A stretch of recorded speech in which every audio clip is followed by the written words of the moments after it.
Trueno se quedó quieto frente al portón, con las orejas erguidas y el pelo del cuello ligeramente erizado.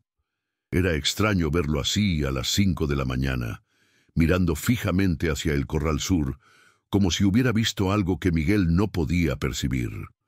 Pero lo que realmente llamó su atención no fue el comportamiento del perro, sino el mugido insistente que venía desde la esquina más alejada del rancho, donde el terreno comenzaba a descender hacia el lecho seco del arroyo.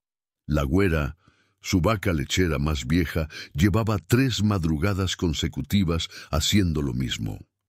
Siempre en el mismo lugar, siempre a la misma hora, siempre con ese mugido grave y prolongado que parecía más una llamada de auxilio que un simple berrinche animal. Miguel Santos había trabajado en ese rancho toda su vida, heredado de su padre y del padre de su padre, y conocía cada metro de esas tierras del sur de Jalisco como la palma de su mano. Las vacas no se comportaban así sin razón. Se puso las botas vaqueras y caminó hacia el corral con Trueno pegado a sus talones. La tierra rojiza del camino todavía conservaba la humedad de la lluvia de 2 días atrás, y sus pasos dejaban marcas profundas. El sol apenas comenzaba a asomar detrás de los cerros cubiertos de mezquites, tiñendo el cielo de tonos naranjas y morados que se mezclaban con las últimas estrellas de la noche. La güera estaba exactamente donde había estado ayer y antier, plantada en la esquina noreste del corral, donde la cerca de madera se unía con el viejo muro de piedra que marcaba el límite de su propiedad. La vaca no pastaba, no bebía agua, simplemente permanecía ahí, mugiendo cada pocos minutos y raspando el suelo con su pata delantera derecha.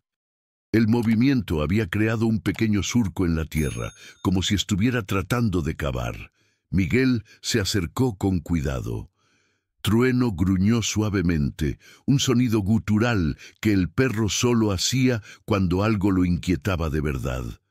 La vaca giró su enorme cabeza hacia él, y Miguel pudo ver algo en sus ojos que lo desconcertó. No era miedo, no era dolor. Era insistencia, casi como si el animal estuviera tratando de comunicarle algo importante. Se agachó para examinar el lugar donde la vaca había estado escarbando. La tierra estaba suelta, más de lo que debería estar.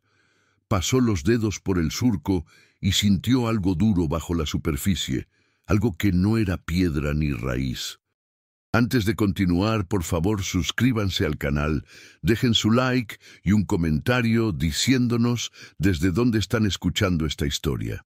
Su apoyo nos motiva a seguir trayendo más relatos increíbles, pero lo que Miguel estaba por descubrir cambiaría no solo su vida, sino el destino de todo el ejido. Corrió a la casa y regresó con una pala. Trueno se sentó a pocos metros, observando con atención mientras Miguel comenzaba a cavar. A los 20 centímetros de profundidad, la pala golpeó algo metálico con un sonido hueco que resonó en el silencio de la madrugada. Su corazón se aceleró. Apartó la tierra con las manos, sintiendo la superficie fría y oxidada de lo que parecía ser una tapa de hierro fundido. La tapa tenía casi 1 metro de diámetro y estaba decorada con un diseño elaborado que mostraba espigas de trigo entrelazadas formando un círculo. En el centro había una inscripción casi borrada por el tiempo y el óxido, pero aún legible bajo la luz creciente del amanecer.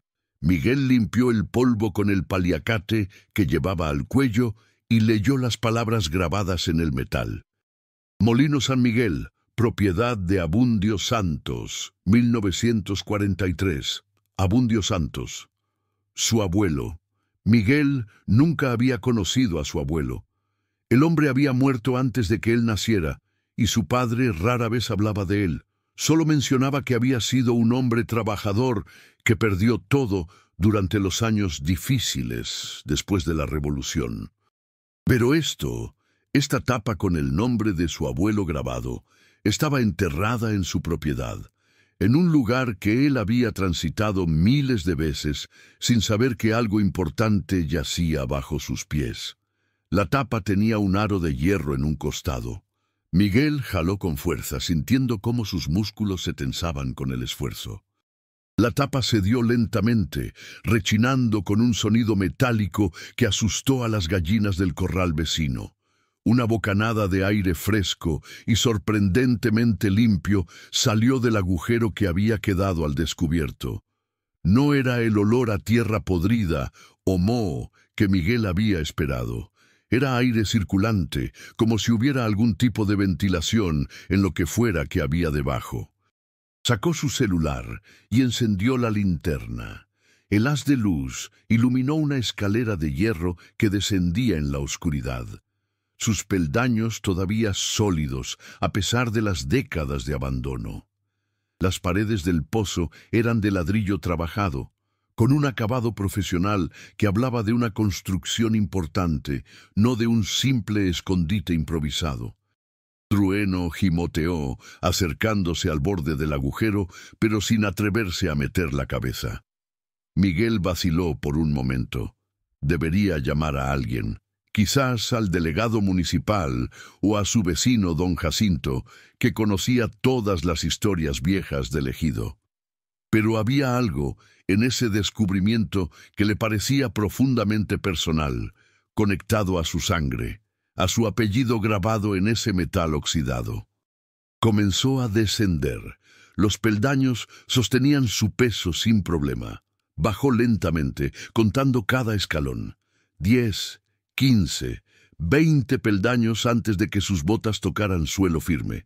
Se encontraba en un túnel de aproximadamente 2 metros de altura y 1,5 metros de ancho, con paredes de ladrillo y un techo arqueado que mostraba una construcción experta. El túnel se extendía en una sola dirección, desapareciendo en la oscuridad, más allá del alcance de su linterna. Caminó con cuidado, alumbrando el camino. Sus botas hacían eco contra las paredes de ladrillo. El túnel estaba sorprendentemente seco y bien preservado, sin las telarañas o los escombros que habría esperado en una estructura abandonada durante más de 70 años.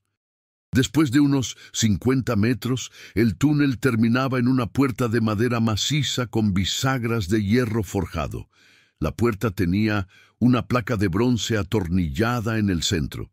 Miguel limpió la superficie con la manga de su camisa y leyó: «A quien encuentre este lugar, la verdad sobre el molino San Miguel está aquí preservada. Que la justicia llegue cuando el tiempo sea correcto». Abundio Santos, mayo de 1948. Sus manos temblaron ligeramente mientras empujaba la puerta. Se abrió con facilidad sorprendente, como si alguien hubiera aceitado las bisagras recientemente, aunque sabía que eso era imposible. La cámara que se reveló ante él lo dejó sin aliento.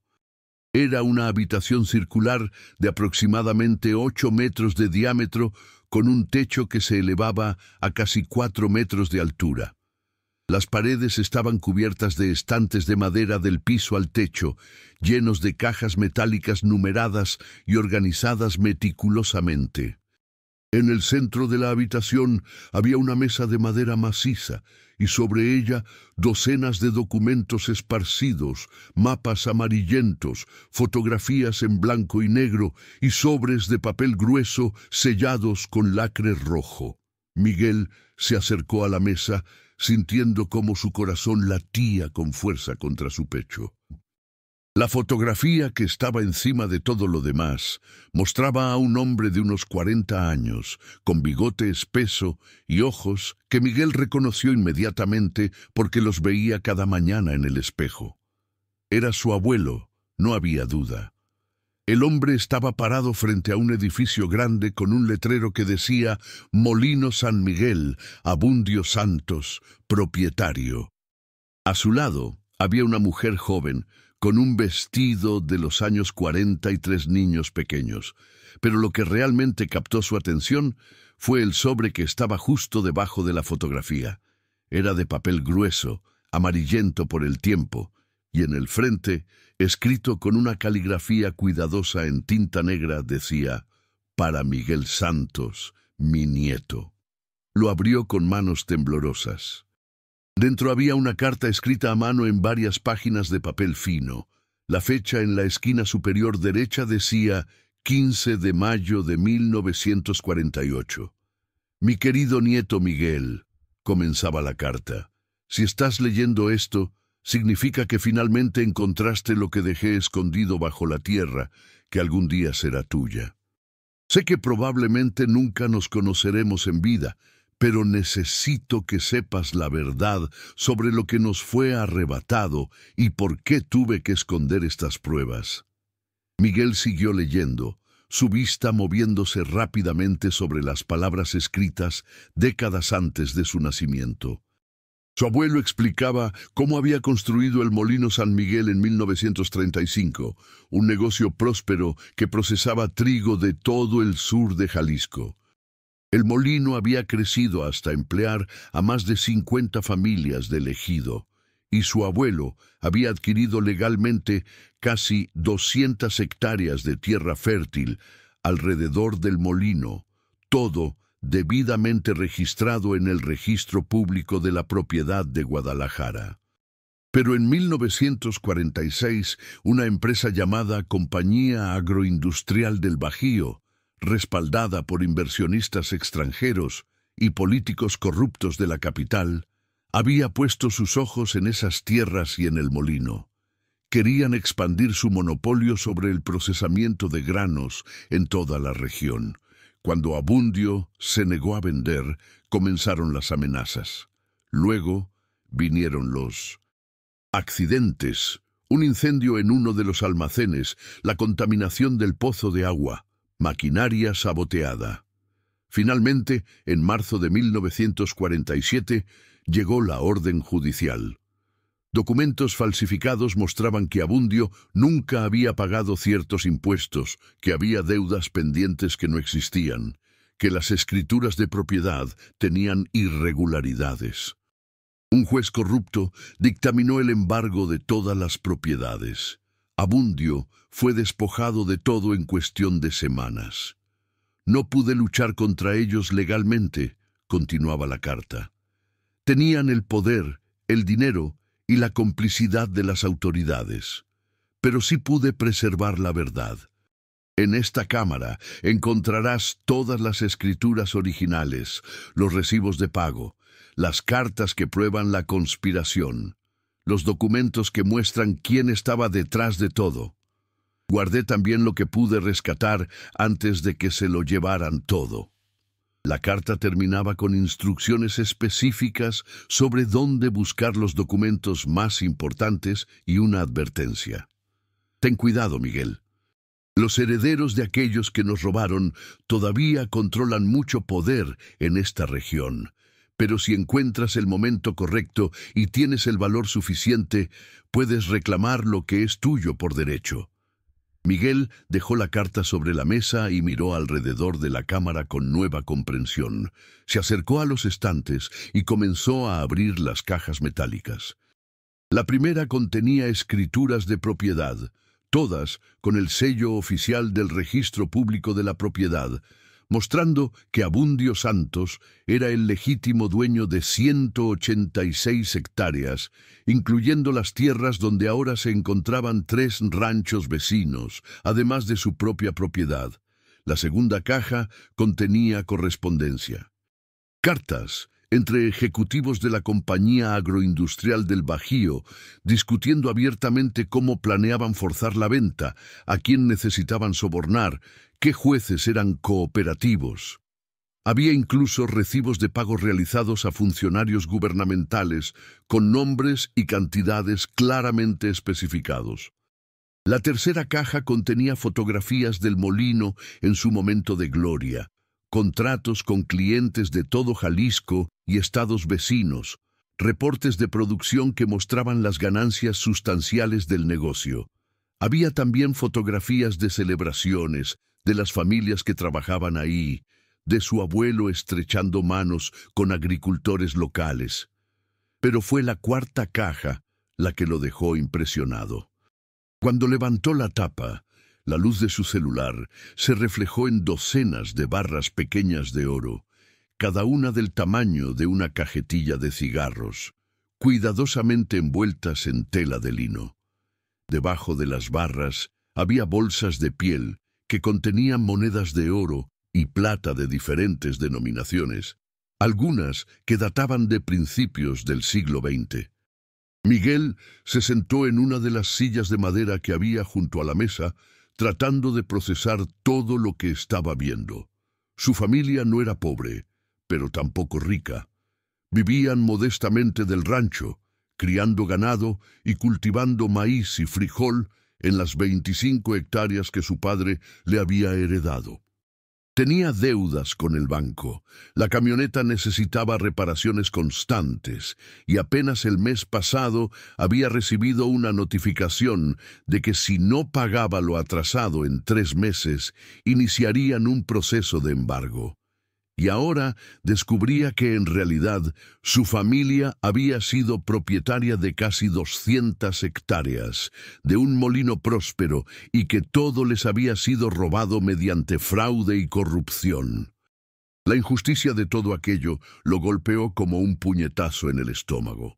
Pasó las siguientes 2 horas examinando cada documento, cada fotografía, cada pieza de evidencia que su abuelo había preservado cuidadosamente. La magnitud de la conspiración era asombrosa. No solo habían despojado a su abuelo, sino que los documentos mostraban que la misma empresa había hecho lo mismo con al menos otras 15 familias en la región durante los años 40 y 50. Estaba tan absorto en su lectura que no escuchó los pasos en el túnel hasta que fue demasiado tarde. Una voz áspera resonó desde la entrada de la cámara. Así que finalmente alguien encontró el escondite del viejo Abundio. Miguel giró bruscamente. En la entrada había 2 hombres. El primero era de unos 55 años, cabello gris cuidadosamente peinado hacia atrás, traje oscuro que parecía fuera de lugar en el ambiente rural, y una sonrisa que no llegaba a sus ojos. El segundo era más joven, fornido, con una chamarra de piel a pesar del calor y una expresión hostil en el rostro. ¿Quiénes son ustedes? Miguel se puso de pie, sintiendo cómo la adrenalina comenzaba a correr por sus venas. ¿Cómo supieron de este lugar? El hombre mayor dio un paso hacia adelante, sus zapatos de vestir resonando contra el piso de piedra. Permítame presentarme. Soy Ricardo Villaseñor, director regional de Agroindustrias Mexicanas. Esa es ahora el nombre de la compañía que su abuelo tan tontamente se negó a venderle en los años 40. Usted no tiene derecho a estar aquí, dijo Miguel, su voz más firme de lo que se sentía. Esta es mi propiedad. Villaseñor se rió, un sonido seco y desagradable. ¿Su propiedad? Mire, don Miguel, hemos estado monitoreando su situación financiera. Sabemos de las deudas con el banco, sabemos que está a meses de perder este terrenito, y ahora sabemos que usted acaba de encontrar algo muy valioso que nos pertenece por derecho. ¿Cómo sabían? Miguel miró detrás de ellos, calculando si podría pasar corriendo. Pero el hombre más joven había cerrado la puerta y se había colocado frente a ella con los brazos cruzados. Hemos sabido por años que el viejo Abundio escondió algo antes de que lo echáramos, explicó Villaseñor con tono casual, como si estuviera discutiendo el clima. Buscamos por todas partes, pero nunca encontramos nada. Hasta hace 3 días, cuando nuestros contactos en el ejido nos informaron que su vaca estaba comportándose de manera extraña. Siempre en el mismo lugar, siempre a la misma hora. Enviamos a alguien a investigar anoche y encontramos marcas frescas de excavación. Decidimos esperar a que usted hiciera el trabajo pesado por nosotros. Miguel sintió un nudo en el estómago. Habían estado observando. Todo este tiempo, mientras él pensaba que estaba haciendo un descubrimiento privado, alguien había estado vigilando cada uno de sus movimientos. Los documentos que tiene ahí, Villaseñor señaló la mesa con un gesto negligente. No valen nada después de tantas décadas. Las leyes han cambiado, los registros han sido actualizados. Nadie va a creer las acusaciones de un campesino basadas en papeles viejos de hace 70 años. Pero el oro, intervino el hombre más joven con una sonrisa torcida. Eso sí nos interesa. Miguel miró las cajas abiertas sobre los estantes. Tenía que haber una manera de salir de esto, de proteger lo que su abuelo había dejado. Su mano se movió lentamente hacia su bolsillo, donde llevaba su celular. «No se moleste en intentar llamar», dijo Villaseñor, notando el movimiento. «Aquí abajo no hay señal. Y además, ¿a quién llamaría? A la policía municipal. El delegado y el comandante han estado en nuestra nómina por años, al igual que sus predecesores. A un abogado. Le costaría más de lo que jamás podría pagar solo para que se rieran de usted cuando presente escrituras de hace 70 años. Tengo una propuesta para usted, don Miguel», continuó el hombre mayor, acercándose a la mesa y tomando uno de los documentos entre sus manos. «Nosotros nos llevamos el oro y cualquier otro objeto de valor. Usted se queda con los papeles viejos si tanto le importan. Y además, podríamos ayudarlo con sus problemas financieros, cancelar sus deudas, digamos. Todo lo que tiene que hacer es olvidar que este lugar existe y jamás mencionar nada de lo que vio aquí». «¿Y si me niego?». La sonrisa de Villaseñor desapareció. «Entonces va a tener un accidente muy lamentable. Quizás se caiga por ese pozo mientras nadie está mirando. O quizás su casa se incendie una noche. Estas cosas pasan en el campo, ¿verdad? Y de todas formas, dentro de 3 meses, el banco va a embargar su propiedad, que casualmente nosotros compraremos en el remate. De una manera u otra, esto terminará siendo nuestro». Miguel sintió la rabia crecer en su pecho. Aquí estaba, 70 años después, y los mismos métodos, las mismas amenazas, la misma corrupción que había destruido a su abuelo. Pero había algo que estos hombres no sabían. Su abuelo no había criado a una familia de cobardes. «Salgan de mi propiedad», dijo Miguel con voz firme. «Ahora». El hombre más joven dio un paso hacia adelante, sacando una navaja de su bolsillo. «Mire, campesino, no está entendiendo la situación. Usted no tiene opciones aquí». Fue en ese momento que escucharon el ladrido. Trueno había bajado por el túnel y ahora estaba en la entrada de la cámara, con el pelo erizado y los dientes al descubierto, gruñendo con una intensidad que Miguel nunca había visto en el animal. El hombre más joven retrocedió instintivamente. «Controle a ese perro», ordenó Villaseñor, pero había perdido algo de su compostura. Miguel silbó y Trueno se colocó a su lado sin dejar de gruñir. Aprovechó la distracción para tomar varios de los documentos más importantes de la mesa y meterlos dentro de su camisa. Villaseñor lo notó. «Está cometiendo un error muy grande, Santos. Nos veremos pronto, y no será en circunstancias tan amistosas». Los 2 hombres salieron de la cámara, sus pasos resonando por el túnel. Miguel esperó hasta que no pudo escuchar nada más. Luego se dejó caer en la silla, sus piernas temblando por la adrenalina. Trueno apoyó su cabeza en el regazo de Miguel, y él acarició al perro con manos temblorosas. Necesitaba ayuda, pero ¿a quién podía acudir? Villaseñor tenía razón en una cosa: las autoridades locales probablemente estaban compradas.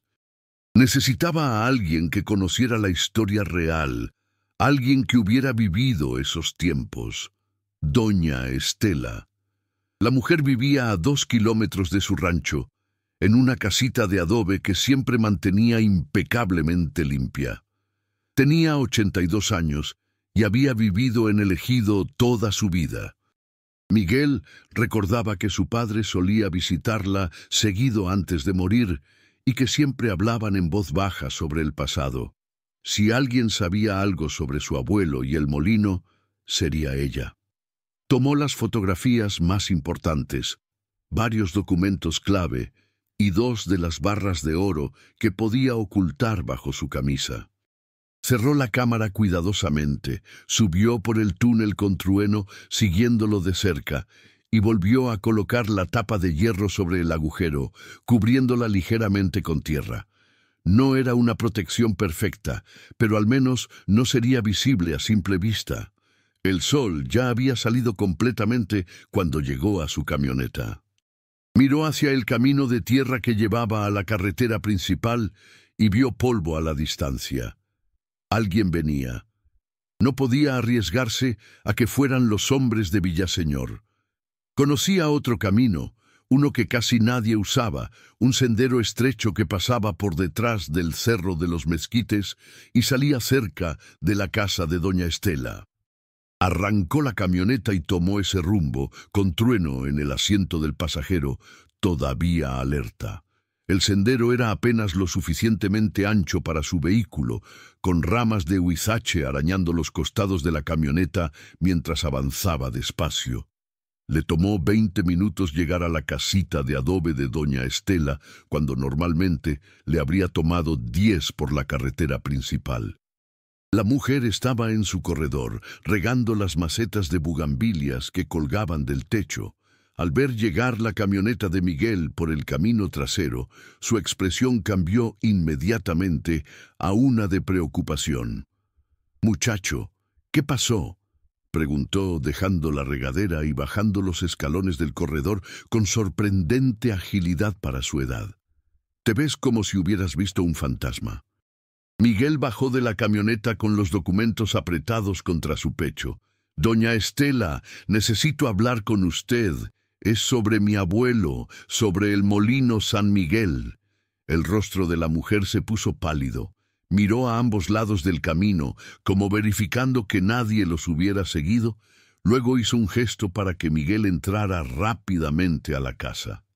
«Pasa, pasa rápido. Y trae a Trueno también.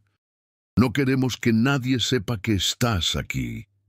Una vez dentro, con la puerta cerrada y las cortinas corridas, doña Estela se sentó frente a Miguel en su pequeña sala.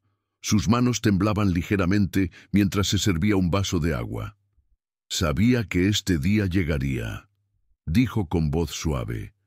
«Tu abuelo me hizo prometer que si algún descendiente suyo venía a hacerme preguntas sobre el molino, yo le contaría la verdad. Pero necesito que me digas primero qué encontraste». Miguel le mostró los documentos, las fotografías. Le contó sobre la cámara subterránea, sobre la visita de Villaseñor y su amenaza. Doña Estela escuchó todo en silencio, asintiendo ocasionalmente, sus ojos humedeciéndose cuando Miguel le mostró la fotografía de su abuelo. «Abundio era un buen hombre», dijo finalmente. «Mi esposo trabajó en el molino durante 10 años. Fue una de las mejores épocas de nuestras vidas. Todos en el ejido prosperábamos gracias al trabajo que el molino generaba. Y luego llegaron esos demonios de la capital». Se levantó y fue a su habitación, regresando con una caja de madera vieja. Dentro había más fotografías, cartas y un cuaderno con tapas de cuero gastado.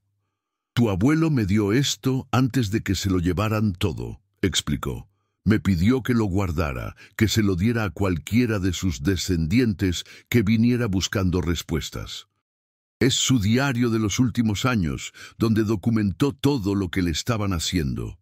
Miguel tomó el cuaderno con reverencia. Las páginas estaban llenas de la misma caligrafía cuidadosa que había visto en la carta de la cámara. Entrada tras entrada, describiendo las amenazas, los sabotajes, las reuniones secretas, los nombres de los funcionarios corruptos.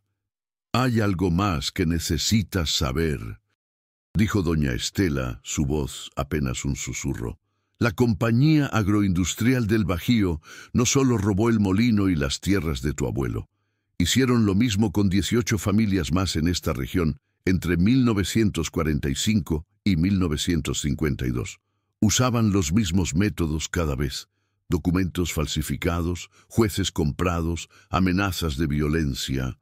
Algunas familias se fueron del ejido por miedo. Otras, como tu abuelo, se quedaron pero nunca pudieron recuperar lo que les fue arrebatado. Pero mi abuelo dejó pruebas de todo, dijo Miguel. Tengo documentos, correspondencia que muestra la conspiración, recibos de sobornos. Eso está bien, muchacho, pero necesitas más que documentos viejos. Necesitas testigos vivos, necesitas que esto llegue a autoridades que no estén compradas, necesitas protección mientras tanto. Doña Estela se acercó y tomó las manos de Miguel entre las suyas, arrugadas y manchadas por el tiempo. Conozco a alguien que puede ayudar. Mi sobrino trabaja en la Fiscalía Estatal en Guadalajara, en el Departamento de Delitos Patrimoniales. Es un hombre honesto, no como los que tenemos aquí en el municipio. Cree que me escuchará. No solo te escuchará, si le muestras lo que tienes, estará obligado a investigar, y conozco a otras 3 personas del ejido que también fueron despojadas por la misma compañía, todavía están vivas, y pueden testificar.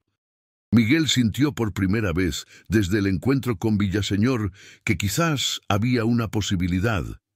Pero Villaseñor dijo que volverían, y no sonaba como si fueran a esperar mucho tiempo. Doña Estela asintió gravemente. Entonces no tenemos tiempo que perder. Voy a llamar a mi sobrino ahora mismo. Tú ve a tu rancho, toma lo más valioso de esa cámara que puedas cargar y regresa aquí.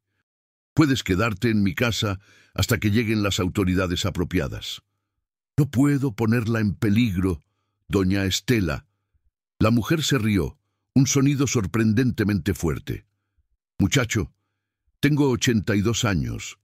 He sobrevivido revoluciones, epidemias, sequías y a 2 esposos. Estos criminales de traje no me asustan.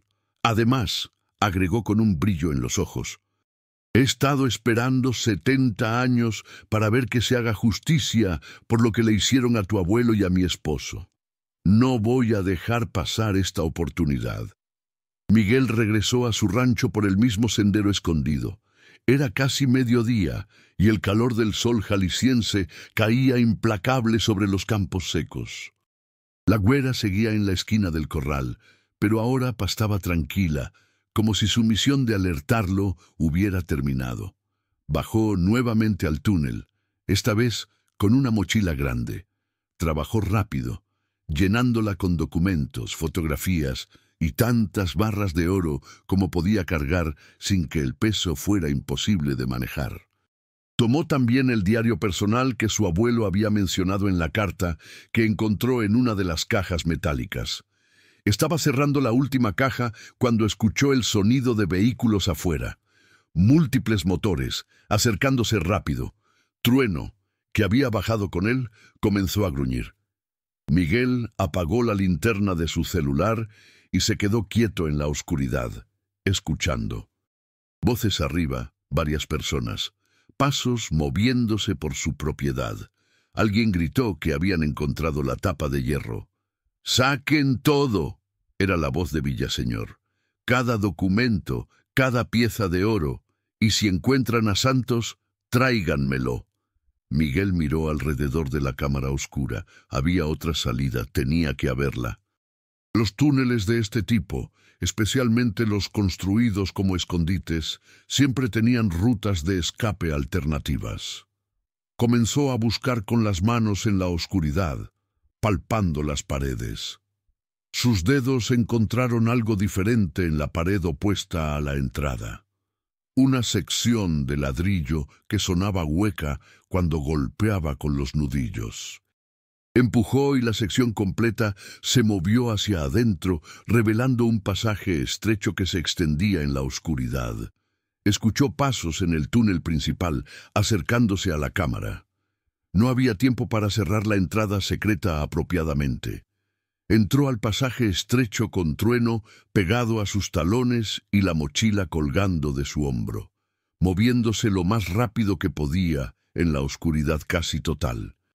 El pasaje era apenas lo suficientemente alto para que pudiera caminar encorvado, y tan estrecho que sus hombros rozaban ambas paredes. Detrás de él, escuchó voces exclamando al descubrir la cámara. Luego, una orden de buscar por todas partes. El pasaje giraba, subía en una pendiente pronunciada, luego giraba nuevamente. Miguel siguió avanzando, confiando solo en el tacto de sus manos contra las paredes de tierra.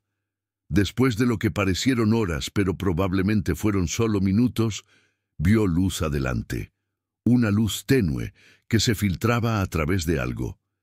Llegó a lo que parecía ser otra tapa metálica, esta con bisagras y una palanca en el interior. La empujó y salió a la luz del día, parpadeando por el repentino brillo.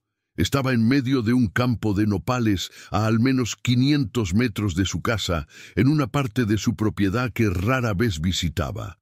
Se orientó rápidamente, identificando la casa de doña Estela en la distancia. Podía llegar ahí cortando a través de los campos, evitando los caminos principales. Trueno parecía entender la urgencia y corrió a su lado, mientras Miguel atravesaba el terreno irregular, saltando sobre piedras y evitando los nopales espinosos. Le tomó 20 minutos de carrera llegar a la propiedad de doña Estela. Llegó sin aliento, sudando profusamente con la camisa rasgada por las ramas y el rostro arañado. La mujer abrió la puerta antes de que pudiera golpear. «Gracias a Dios», dijo jalándolo hacia adentro. «Vi el polvo de los vehículos yendo hacia tu rancho. Te siguieron». «No lo creo. Salí por un túnel secreto». Miguel se dejó caer en una silla, tratando de recuperar el aliento. ¿Pudo contactar a su sobrino? «Ya viene en camino y trae refuerzos». Doña Estela sirvió agua fresca de un cántaro de barro. Le expliqué la situación y dijo que esto era exactamente el tipo de caso que han estado buscando. Aparentemente hay una investigación federal sobre fraude de tierras y corrupción histórica en Jalisco. Lo que tienes podría ser la pieza que les falta. Miguel bebió el agua con desesperación. ¿Cuánto tiempo hasta que llegue? Dijo que 2 horas máximo. Viene desde Guadalajara con agentes estatales y un equipo de la Fiscalía General. Doña Estela se sentó frente a él. Mientras tanto, hay algo que necesito contarte, algo que tu abuelo me hizo prometer que diría solo cuando estuvieras en posesión de las pruebas. Miguel la miró con atención. Tu abuelo no murió de causas naturales, dijo la mujer con voz temblorosa. Fue envenenado. Lentamente, durante meses, los mismos hombres que le robaron todo querían asegurarse de que nunca pudiera hablar, nunca pudiera luchar. Murió sabiendo la verdad, pero sin poder hacer nada al respecto, excepto preservar las pruebas para las generaciones futuras. La rabia que Miguel había sentido antes regresó multiplicada. No solo le habían robado el patrimonio a su familia, sino que habían asesinado a su abuelo para silenciarlo. «Hay más», continuó doña Estela. «Mi esposo también murió poco después de tu abuelo. Oficialmente fue un accidente de trabajo, pero yo siempre sospeché la verdad. Él sabía demasiado, había trabajado muy cerca de Abundio. Los otros empleados del molino que sabían demasiado también tuvieron muertes sospechosas o se vieron obligados a irse del estado. ¿Por qué usted no? Porque era solo una mujer vieja, no me consideraron una amenaza, y porque fui muy cuidadosa de nunca hablar sobre lo que sabía hasta ahora. Miró por la ventana hacia el camino. Pero ahora ha llegado el momento de que se sepa todo. Pasó la siguiente hora mostrándole a Miguel más documentos que tenía guardados. Cartas de su esposo describiendo las irregularidades que había notado en el molino justo antes del despojo, fotografías de las familias que habían sido afectadas. Era un archivo histórico de una injusticia sistemática. Estaban organizando los documentos en orden cronológico cuando escucharon vehículos aproximándose. Miguel se tensó, pero doña Estela miró por la ventana y sonrió. «Son ellos. Reconozco la camioneta de mi sobrino». 3 vehículos oficiales se estacionaron frente a la casa. Del primero bajó un hombre de unos 40 años, cabello corto, traje formal pero práctico. Abrazó a doña Estela con cariño antes de volverse hacia Miguel. Soy el fiscal Javier Medina. Mi tía me contó su situación por teléfono. ¿Tiene las pruebas? Miguel asintió y abrió la mochila sobre la mesa de la cocina de doña Estela. Los ojos de Medina se agrandaron al ver el contenido. Llamó a 2 de sus asistentes y comenzaron a revisar cada documento meticulosamente, tomando fotografías, haciendo notas. «Esto es extraordinario», murmuró Medina después de revisar las cartas que mostraban la conspiración. «Tenemos nombres, fechas, cantidades específicas de sobornos. Algunos de estos funcionarios corruptos todavía están vivos, o al menos sus herederos que se beneficiaron del fraude». «Hay más», dijo Miguel. «Mucho más, en una cámara subterránea en mi propiedad. Pero los hombres de Villaseñor están ahí ahora mismo, probablemente saqueándolo todo». Medina sacó su radio. «Necesito una orden judicial inmediata para registro de propiedad y detención preventiva. Sí, ahora mismo. Y envíen todas las unidades disponibles a estas coordenadas». Dio la ubicación del rancho de Miguel. «¿Pueden llegar a tiempo?», preguntó Miguel. «Ya tenemos agentes en ruta». En realidad, Medina miró su reloj. Deberían estar llegando en cualquier momento. Los llamé en cuanto mi tía me contactó antes de salir de Guadalajara. Le dije que me tomaba 2 horas llegar, pero en realidad solo necesitaba una. Quería que el equipo de campo llegara primero para asegurar el sitio. Como si sus palabras lo hubieran conjurado, la radio crepitó con un reporte. «Fiscal Medina, hemos llegado a la ubicación. Encontramos a 5 hombres intentando remover objetos de una estructura subterránea. Están siendo detenidos ahora». Miguel sintió que un peso enorme se levantaba de sus hombros. «Los atraparon». «A todos», confirmó Medina con una sonrisa. «Y con las manos en la masa literalmente. El cargo inmediato será robo y violación de propiedad privada.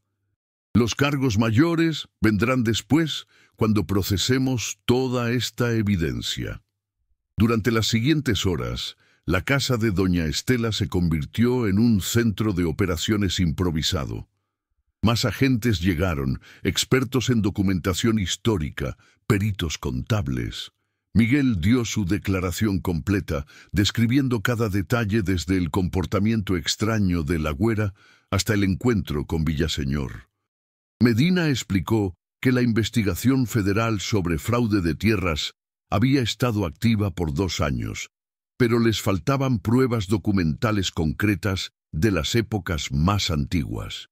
Lo que Miguel había encontrado conectaba docenas de casos sospechosos con evidencia tangible. «Villaseñor y su gente van a enfrentar cargos por múltiples delitos», explicó Medina. «Fraude, despojo, conspiración criminal e intentos de soborno y amenazas, y eso es solo el principio. Cuando analicemos todos los documentos que su abuelo preservó, probablemente encontremos conexiones con otros casos de toda la región». «¿Y mi propiedad?», preguntó Miguel. «¿Puedo recuperar lo que le robaron a mi abuelo?». Medina fue honesto. «Eso va a ser más complicado. Han pasado 70 años. Hay propietarios actuales que probablemente compraron de buena fe sin saber el origen fraudulento de los títulos. Pero con esta evidencia definitivamente puede iniciar un proceso de reclamación. Y el Estado podría otorgar compensaciones significativas por el daño histórico comprobado». 3 meses después, Miguel estaba sentado en el corredor de su casa renovada, observando el movimiento de trabajadores que terminaban de instalar el letrero del nuevo museo. «Museo Molino San Miguel, en honor a Abundio Santos», decía en letras grandes de hierro forjado. La investigación había revelado que Ricardo Villaseñor, su asistente Armando, y 17 personas más estaban involucradas en una red de fraude de tierras que había operado por décadas. Usaban los mismos métodos que sus predecesores de los años 40, identificando propiedades valiosas, creando deudas artificiales, falsificando documentos. 22 familias en 3 estados habían sido afectadas solo en los últimos 10 años. Todos estaban ahora en prisión esperando juicio. La evidencia era tan abrumadora que muchos habían aceptado declarar contra los niveles más altos de la organización a cambio de sentencias reducidas. Los documentos de Abundio habían sido validados por equipos de expertos. El registro público de la propiedad confirmó que las escrituras originales mostraban claramente la propiedad legítima de las tierras. Aunque no pudo recuperar toda la extensión original debido a propietarios de buena fe que habían comprado décadas atrás, el Estado le otorgó una compensación sustancial y la devolución de 78 hectáreas adicionales que todavía estaban en manos de corporaciones vinculadas al fraude original. La cámara subterránea había sido preservada tal como su abuelo la dejó y ahora era el centro del museo. Visitantes de todo Jalisco venían a ver la exposición que contaba la historia del despojo sistemático de tierras en la región y cómo la verdad finalmente había prevalecido. El oro que su abuelo había escondido había sido suficiente para pagar todas las deudas de Miguel, renovar completamente su casa y su rancho y financiar la construcción del museo. El resto lo había donado para crear un fondo que beneficiaba a las familias del ejido con becas educativas. 6 familias locales trabajaban ahora en el museo como guías, en mantenimiento y en la cafetería que habían construido para los visitantes. Doña Estela era la guía principal, contando las historias de primera mano que solo ella conocía. El municipio había pavimentado el camino hasta el museo y mejorado la escuela local. Don Jacinto, otro de los viejos del ejido que había trabajado en el molino, ahora vivía en una casita nueva junto a la de Doña Estela, ambos empleados del museo y respetados por toda la comunidad como guardianes de la memoria histórica. Trueno estaba echado a los pies de Miguel con un collar nuevo y brillante, más gordo y consentido que nunca. Los niños que visitaban el museo siempre querían conocer al perro héroe que había ayudado a descubrir el secreto. La güera pastaba tranquila en el corral, con una placa especial instalada en la esquina donde había insistido durante 3 madrugadas consecutivas. La placa decía: aquí comenzó el redescubrimiento de la verdad, mayo 2024.